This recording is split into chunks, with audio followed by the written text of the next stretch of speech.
नमस्कार मित्रांनो, मराठी सिनेविश्व यूट्यूब चॅनलमध्ये आपलं सगळ्यांचं हार्दिक हार्दिक स्वागत. आज आपण बोलणार आहोत सुप्रसिद्ध हिंदी अभिनेते धर्मेंद्र यांच्या संबंधी.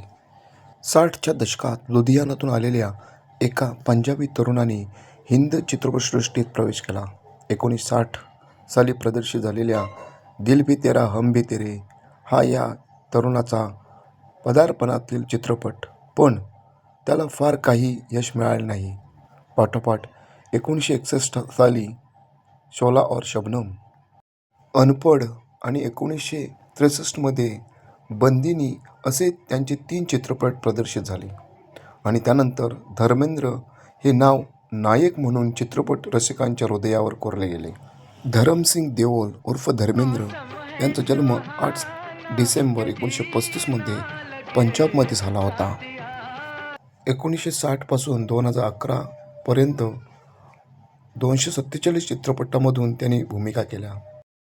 हिंदी चित्रपटसृष्टीतील ॲक्शन चित्रपटांमधील तडफदार भूमिका साकारल्यामुळे ते ॲक्शन हिरो म्हणून विशेष परिचित होते.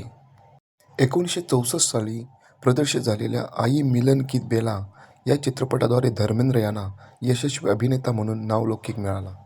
या चित्रपटात अभिनेता राजेंद्र कुमार आणि अभिनेत्री सायरा बानो यांच्याबरोबर त्यांनी काम केले होते.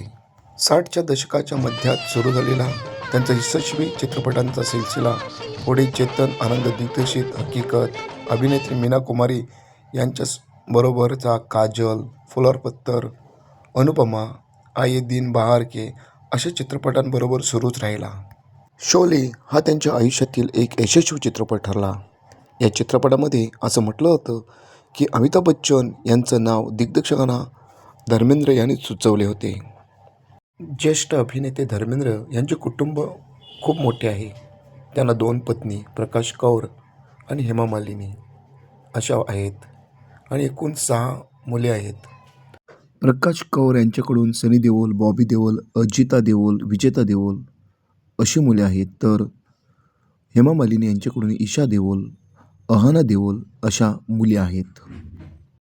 सनी देओल आणि बॉबी देओल हे सुद्धा हिंदी चित्रपटसृष्टीतील यशस्वी अभिनेते आहेत, तर त्यांच्या मुली चित्रपटसृष्टीपासून दूर आहेत. त्यांचे कुटुंब बॉलिवूडमध्ये एका मोठ्या कुटुंबापैकी एक म्हणून ओळखले जाते.